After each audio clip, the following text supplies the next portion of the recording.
too. So what you're going to do is you're going to right sides together, of course. So you're going to make sure you iron everything out too, by the way. I just kind of made a little crease.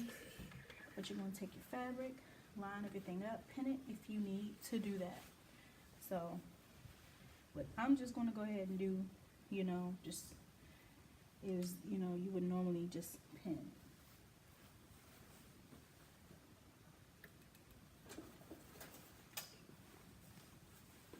So just going to take your clips. Just make sure that everything doesn't move.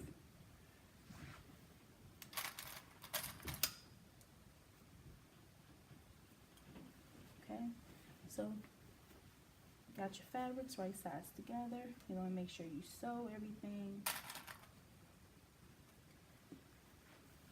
Sometimes too, when you're working with curves, you may have to kind of notch it a little bit, just so that you don't have any puckering. So we'll see how this one kind of moves for me. I'm just kind of doing this kind of impromptu while my kids are taking a nap. Okay, so you're going to go ahead and move to your sewing machine. And you're going to go ahead and sew right along the edges. Obviously, you want to make sure you leave a corner so you can go ahead and you can turn it inside out. So I believe I'm just going to go ahead and work from my inside and just keep going.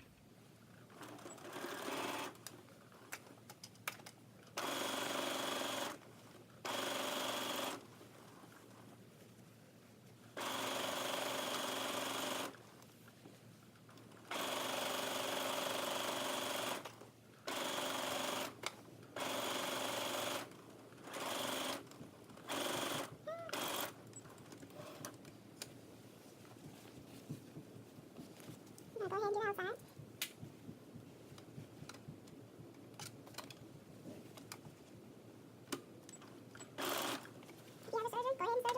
If you have a serger, go ahead and serge away. Just my serger's too heavy for me to put on my iron board, so that's kind of what I can do. I don't have a sewing table or any of that. Hopefully that'll come soon, but I'm just going to do that. I'm going to take this from the table over there.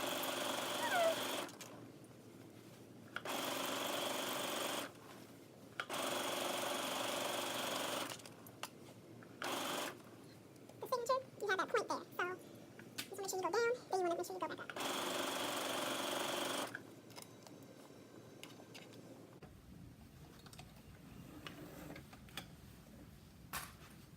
Okay, so you just went around the edges, you know, so I'm going to go ahead and just turn this bad boy inside out.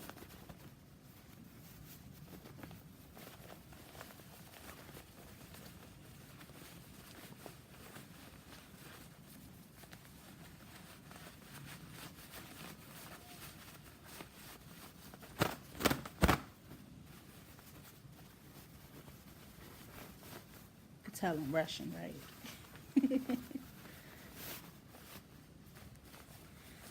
And after this is probably the easy part. Not for everyone, you know, but this is the trick to it. You just got to get your pleats as best as you can. Obviously, if you use matching thread, it'll come out perfect. Also, what I use is starch. I ran out of starch.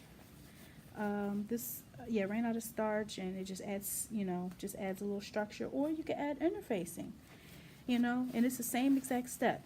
You know, you I believe you place the interfacing on the right side of the fabric, so when you turn, and again, it's trial and error. So, you know, I do one with interfacing one day, but I always have to try to figure out, okay, what side does it go on? But if you're an experienced sewer, you already know what side to go on. So, yeah, so then what you're going to do is take your time, and you want to go ahead and you want to iron everything. Because everything's back wrinkled again. So, you're going to go ahead, iron it on out, make everything nice and pretty.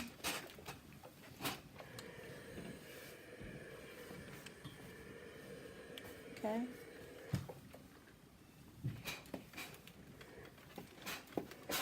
You can even top stitch stitch if you want. I'm not going to do all of that.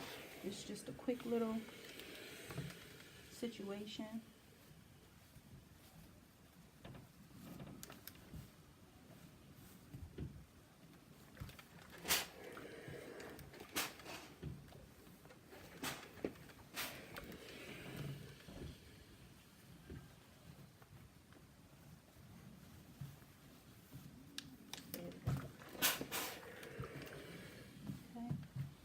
You're gonna end up doing more ironing later anyway, so for now, what you can do is you want to go ahead and stitch that closed.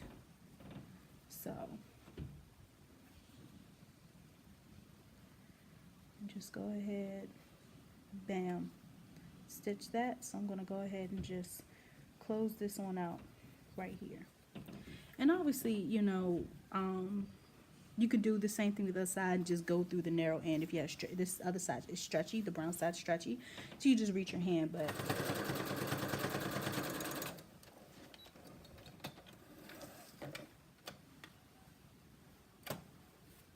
okay, nice and clean. Obviously, you want to cut all your threads.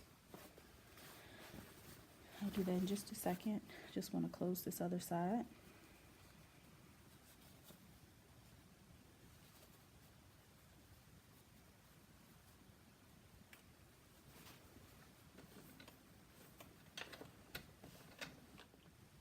Okay, now for the fun part, the pleating. So you have your nice, so if you see, it goes around your neck. So you see that if it was to go around your neck, this is pretty much where it would fall. So now we're going to get ready to pleat everything. So just wanted to show you all personally.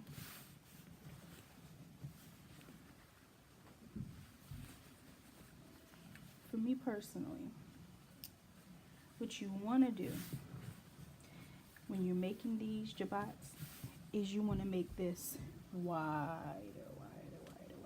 bam. So that way it gives you that fullness at that bottom there. Because otherwise you run into, see how this is kind of coming up, how it's kind of angled right there. So you're going to have the V, and then you're going to have kind of go V, boom, boom, boom. But if you make it wider, you know what I mean, then you get that perfect shape. So you just kind of play around with it, you know, just figure out how you want everything to be.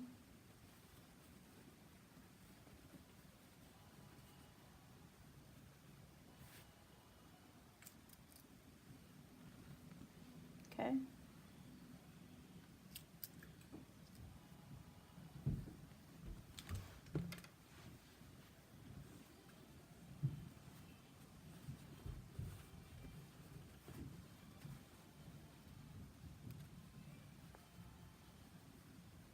You always want to kind of, well, make it as even as you can.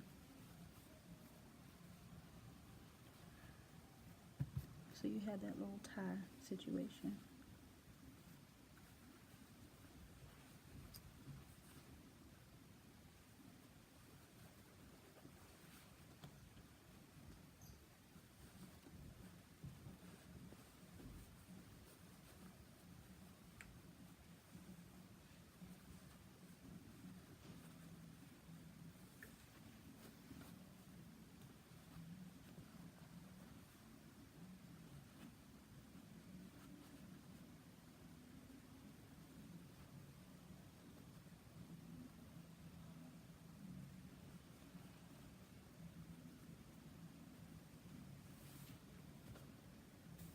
Okay.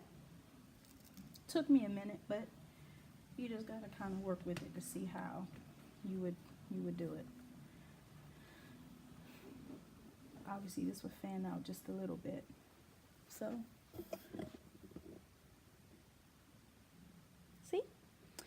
And then the last part that you do, sorry this video was a little bit long, But I just wanted to show you that even, you know, even me, you know, I make these all the time. So just bam.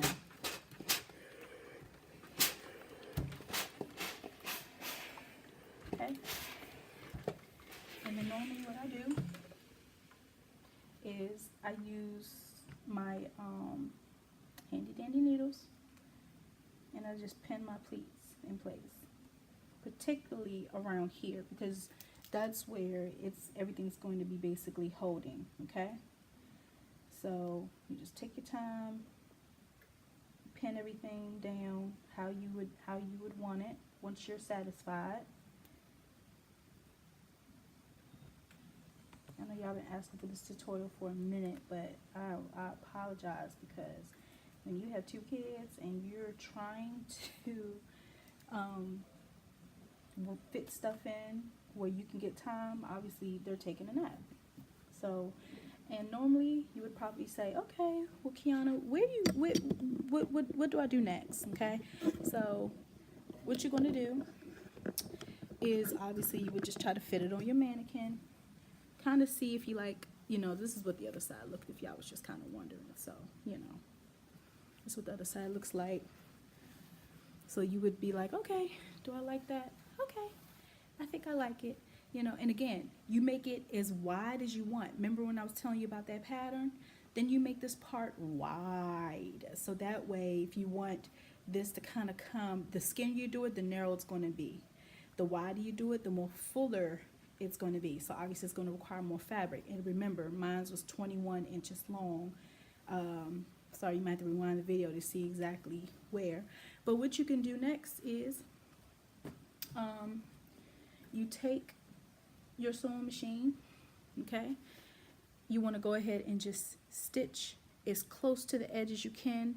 And that's why it's important to do all the pleats as close to the edge as possible. So that way, when you do your stitching at this neck here, you can add your bias. You can make your own bias tape, you know, get your the little metal thing to make your bias. I never used it. I just make my own. And, you know, then once you add that neck piece, you know, obviously you're going to measure the neck. And then once you do that, go ahead and sew that bad boy on, you know. Add Velcro to the back, or if you want to even, you know, upsell it, you know, if you plan on selling them, just give me credit, of course, you know, if you do your own little tutorial. But give me 10%, what you just playing. No, serious. So what you're going to do is you're going to make sure you do the Velcro. You're going to add the Velcro to the back. You know, obviously stitch it on. You know, make sure that you kind of put it on the right side so that it lays just perfectly. And then bam, you got your Jabot. So I also, you know, I make these and, you know, get it as perfect as you can. But they look high quality, you know. You just have to take your time and just do it.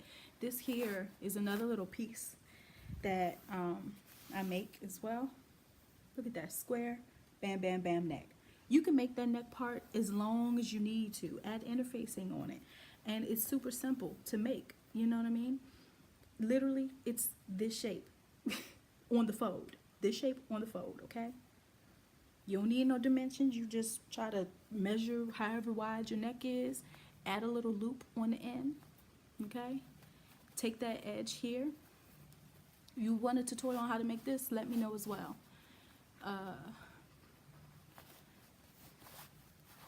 You just, bam. Nice little scarf piece that goes perfectly with, you know, pants. So, see that? So I made these pants in this little scarf set as well. So, I hope you enjoyed this tutorial. Sorry it's a little homemade, but I just wanted to show you all and just get that on out there. All right, y'all have a good one.